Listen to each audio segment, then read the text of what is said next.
نحمده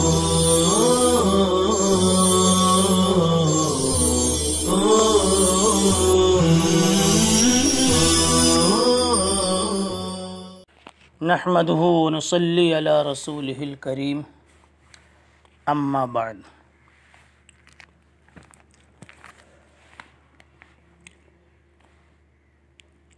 آج ترمذی شریف کا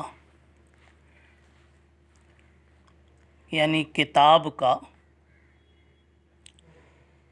پہلا صفحہ بسم اللہ الرحمن الرحیم والا آپ کے سامنے ہے۔ میں پہلا صفحہ کہوں تو دوسرا کتاب میں سمجھیں، یہاں بسم اللہ کے والے صفحے کو صفحہ نمبر 2 ڈال دیا ہے، مگر ہے یہ پہلا ہی صفحہ۔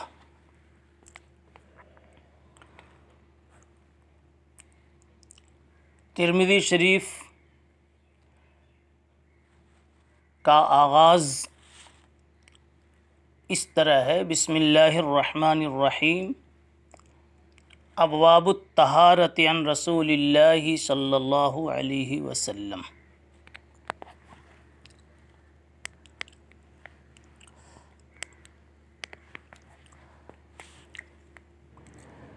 شاید آپ کو یہ خلجان اور اشکال ہو رہا ہو، یہ سوال ہو رہا ہو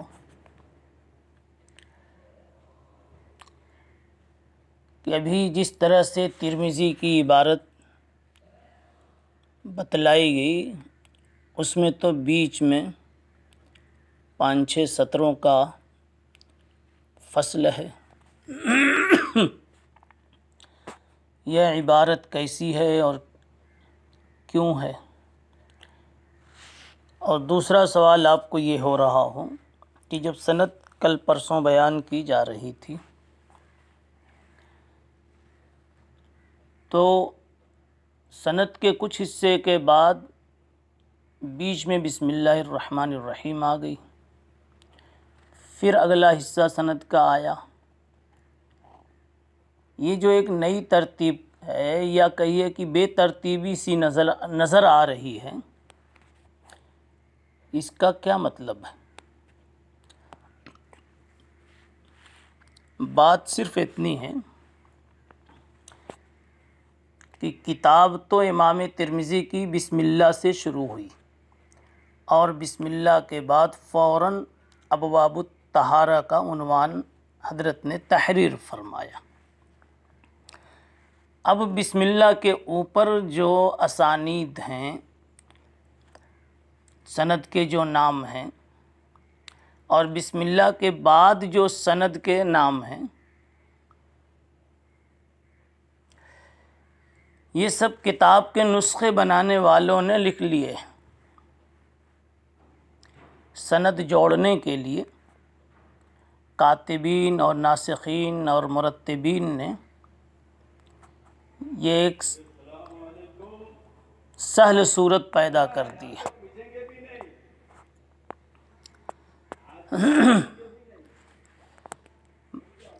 ورنہ امام ترمذی رحمۃ اللہ علیہ کی کتاب تو بسم اللہ سے شروع ہو رہی ہے، اس لیے آج کی گفتگو بسم اللہ الرحمن الرحیم کے ہی متعلق ہوگی۔ بسم اللہ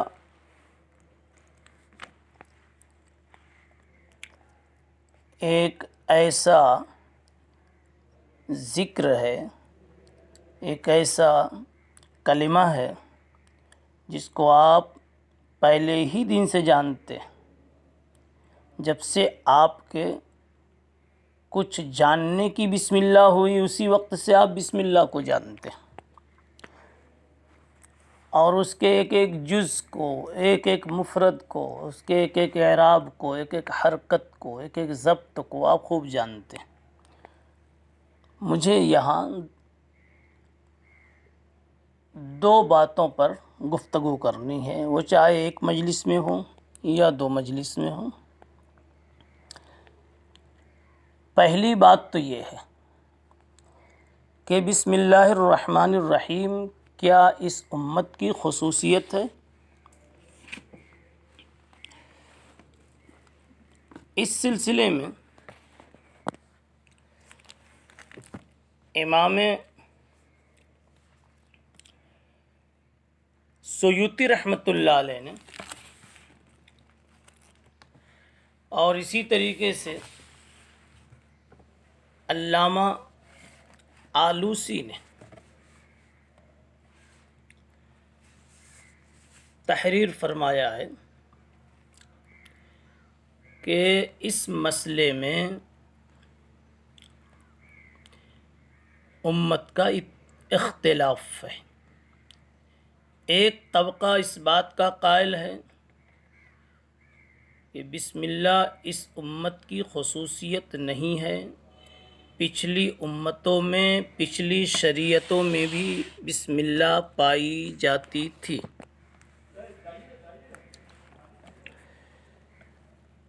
اور ان کی دلیل یہ ہے کہ علامہ خطیب رحمۃ اللہ علیہ نے اپنی جامع میں ابو جعفر کی ایک معضل روایت پیش کی ہے کہ جناب رسول اللہ صلی اللہ علیہ وسلم نے فرمایا بسم اللہ الرحمن الرحیم مفتاح کل کتاب، بسم اللہ الرحمن الرحیم ہر کتاب کی کنجی ہے۔ اس سے پتہ چلتا ہے کہ بسم اللہ اس امت کی خصوصیت نہیں ہے۔ ان کی دوسری دلیل حضرت سلیمان علیہ السلام کے متعلق قرآن مجید نے بتلایا ہے کہ ملکہ سبا کے پاس حضرت سلیمان علیہ السلام کا جو مکتوب پہنچا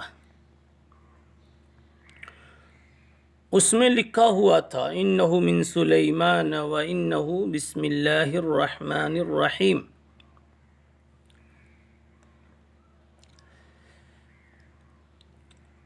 اسی طریقے سے حافظ ابن کثیر نے اپنی تفسیر ابن کثیر میں اور آلوسی نے روح المعانی میں اور امام سیوطی رحمۃ اللہ علیہ نے الاتقان کی 15ویں نوع میں دارقطنی اور بیہقی کے حوالے سے ایک روایت پیش کی،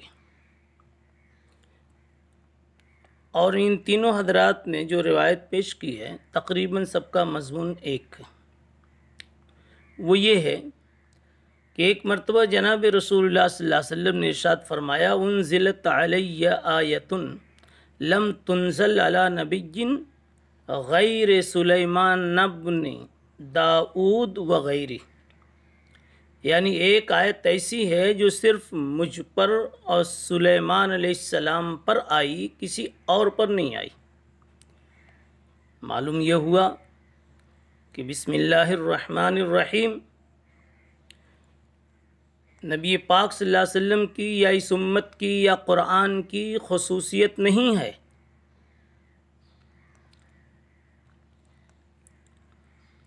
پچھلی امتوں میں بھی بسم اللہ پائی جاتی تھی۔ اب تطبیق کی کیا صورت ہو سکتی ہے یا اس کا جواب کیا ہو سکتا؟ جی تو اصل بات یہ چل رہی تھی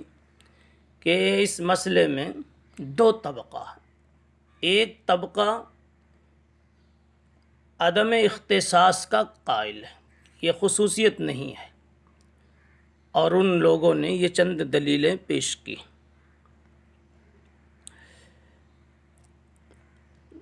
دوسری جماعت کہتی ہے کہ اس امت کی خصوصیات میں ہے بسم اللہ الرحمن الرحیم، اس امت کی اور قرآن مجید کی خصوصیات میں۔ اب آپ کے ذہن میں اشکال کی شکل بن گئی، یا کم از کم سوال تو ہو ہی رہا ہے کہ تب پہلے طبقے نے جو عدم اختصاص کا قائل ہے، جو روایتیں پیش کی ہیں حضرت سلیمان علیہ السلام کے مکتوب کو لے کر، نوح علیہ السلام کے بسملے کو لے کر، مفتاح کل بسم اللہ الرحمن الرحیم مفتاح کل کتاب والی روایت کو لے کر، اور حافظ ابن کثیر کی دارقطنی اور بیہقی کے حوالے سے ذکر کی ہوئی انزلت علی آیۃ لن تنزل علی نبی غیر سلیمان ابن داؤد وغیرہ، اس کو لے کر، یہ ان دلیلوں کو لے کر آپ کے ذہن میں یہ بات آ رہی ہے، یہ دوسرے طبقے نے پھر اس امت کی خصوصیت کا قول کس طرح کر دیا؟ اب جواب یہ اس کا ہو سکتا ہے کہ اس اختلاف کو تطبیق میں تبدیل کر دیا جائے تو بہت خوبصورت بات ہوگی، یعنی کہا جائے کہ ہے تو دو قول، امت کی خصوصیت ہے اور امت کی خصوصیت نہیں ہے، لیکن آپ پورے سال کے لیے اور ہمیشہ کے لیے ایک بات یاد رکھیں، جب اپنے اسلاف اور اپنے اکابر، اپنے محدثین، محققین اور اپنے علماء کے درمیان آپ کو اس طرح کا اختلاف نظر آوے تو پہلا کام یہ ہے کہ تطبیق کی راہ تلاش کریں، تردید کی نہیں، تنسیخ کی بھی نہیں، یہ سب بعد کے درجے۔ پہلا کام تطبیق کی شکل، پھر ترجیح کی شکل، پھر کوئی راہ نہ بنے تو البتہ اس میں نسخ کی یعنی تنسیخ کی راہ پر مجبوراً چلا جا سکتا ہے۔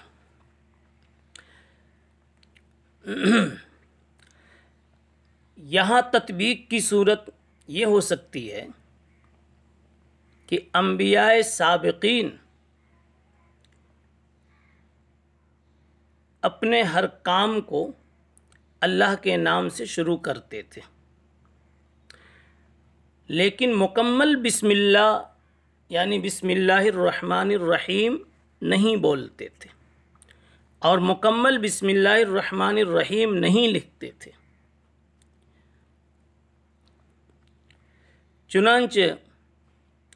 نوح علیہ السلام کے واقعے میں دیکھو، ارکبوا فیہا بسم اللہ مجریہا و مرساہا، پوری بسم اللہ نہیں ہے، بسم اللہ صرف بسم اللہ۔ ساتھ ساتھ آپ کو اشکالات بھی ہو رہے ہیں، وہ یہ پھر سلیمان علیہ السلام کی بات کہہ دو، اس جواب کی بنیاد پر اس واقعے کو مستثنیٰ کہیں گے۔ اب اتنی سی تقریر سے یہ بات سمجھ میں آئی کہ پچھلی امتوں میں بسم اللہ تھی اس معنی کر کے کہ اللہ کے نام سے تو شروع کرتے تھے، لیکن یہ پوری بسم اللہ الرحمن الرحیم نہیں تھی، بس اتنی بسم اللہ تھی جس سے کہ اللہ کے نام سے شروع کرنے کا مفہوم ادا ہو جاوے، اور حضرت سلیمان علیہ السلام کا واقعہ مستثنیٰ ہے۔ رہ گئی خطیب بغدادی کی بات کہ انہوں نے ابو جعفر کے حوالے سے ایک معضل روایت پیش کی ہے، بسم اللہ الرحمن الرحیم مفتاح کل کتاب، تو ظاہر سی بات ہے کہ معضل ہی روایت ہے، وہ معضل ہے، اس لیے اس مسئلے میں وہ کوئی قول فیصل نہیں بن سکتی۔ دوسرا جواب یہ ہو سکتا ہے کہ جمہور کے نزدیک قرآن کے علاوہ تمام کتب سماویہ غیر عربی ہیں، یعنی قرآن کے علاوہ تورات، انجیل، زبور، جتنی کتابیں ہیں اور صحف ہیں سب کی سب غیر عربی ہیں۔ اب جب غیر عربی ہیں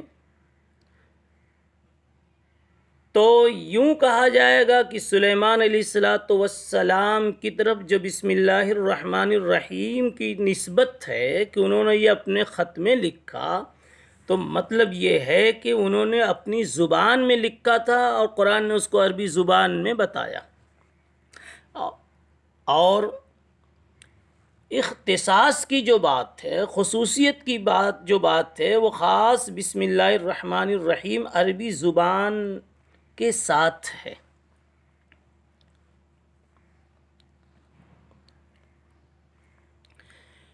لہذا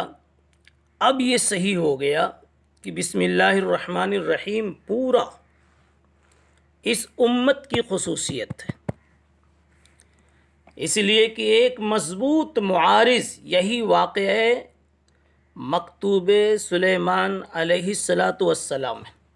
اور اس کی یہ توجیہ ہو گئی کہ حضرت سلیمان نے اپنی زبان میں لکھا تھا، قرآن نے اس کو اپنی زبان میں کہا ہے۔ پتہ چلا کہ جس بسم اللہ کی یعنی عربی بسم اللہ الرحمن الرحیم کی اور پورے بسم اللہ الرحمن الرحیم کی جو خصوصیت بتائی جا رہی اس امت کے لیے،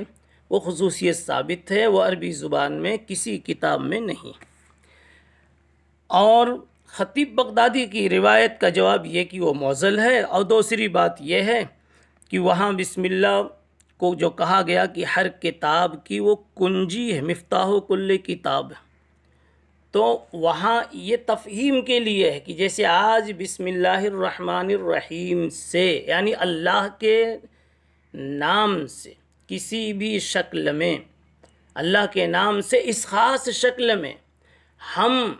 اپنے کام کو اور اپنی کتاب کو شروع کرتے ہیں، تو ایسے ہی اللہ کے نام سے ہر پچھلی کتاب کو شروع کیا گیا تھا، اور پچھلے دور میں اللہ کے نام سے کاموں کو شروع کیا جاتا تھا۔ اب اس دور کی شکل کیا ہوتی تھی وہ الگ ہو سکتی ہے، تو یہاں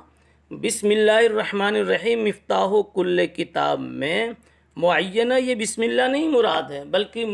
معنی بسم اللہ مراد ہے کہ ہر کتاب کا آغاز پچھلی کتابوں میں بھی اللہ کے نام سے ہوا ہے، اس کو کہہ دیا بسم اللہ سے ہوا۔ جیسے ہم اطلاقاً کسی بھی بات کو سمجھانے کے لیے بھائی چلو بسم اللہ کرو، بسم اللہ کا کبھی ترجمہ دور کا کرتے ہیں ابتدا کرو، یعنی بولتے ہیں بسم اللہ کرو اور مراد یہ ہے کہ ابتدا کرو۔ تو کبھی ایسے ہی کہ بسم اللہ یعنی اللہ کا نام، اللہ کا نام، چاہے اردو والا اللہ کا نام اپنی زبان میں لے اور چاہے وہ عربی میں لے، اور کبھی کہتے ہیں کہ بھائی بسم اللہ کا مطلب یہ کہ اللہ کے نام سے اللہ کا نام جہاں جو مناسب ہے وہ استعمال کرے۔ اتنی گفتگو سے یہ بات حل ہوئی کہ بسم اللہ الرحمن الرحیم کے تعلق سے اس امت میں جو اختلاف ہے کہ یہ خصوصیت ہے یا نہیں، تو کہہ دیجئے کہ دونوں باتیں کہہ سکتے، ایک اعتبار سے خصوصیت ہے اور دوسرے اعتبار سے خصوصیت نہیں ہے۔ اس اعتبار سے تو خصوصیت نہیں ہے، اس اعتبار سے یہ دیکھا جائے کہ ہر کتاب کا، توریت انجیل وغیرہ ساری آسمانی کتابوں کا آغاز اللہ کے نام سے ہوا ہے، تو پھر تو اور اس کتاب کا بھی یعنی قرآن کا بھی، تو پھر اس اعتبار سے قرآن کی یہ خصوصیت نہیں ہے۔ اور یہ دیکھا جائے کہ خاص عربی زبان میں اور پوری بسم اللہ، تو یہ صرف قرآن مجید کی خصوصیت ہے۔ لہذا یہ اختلاف تطبیق کی صورت میں ختم ہو جاتا ہے، اور جو اختلاف ممکن تطبیق ہوتا ہے وہ اختلاف کہلاتا ہی نہیں، وہ سوچنے کا فرق ہوتا ہے۔ بسم اللہ الرحمن الرحیم کی بہت ساری برکتیں ہیں اور بڑی عظمتیں ہیں۔ اگلی مجلس میں انشاءاللہ ہم اس کی عظمت اور برکت کی طرف ایک دوسرے انداز سے اشارہ کریں گے، مختصر گفتگو کریں گے۔ اللہ تعالی عمل کی توفیق عطا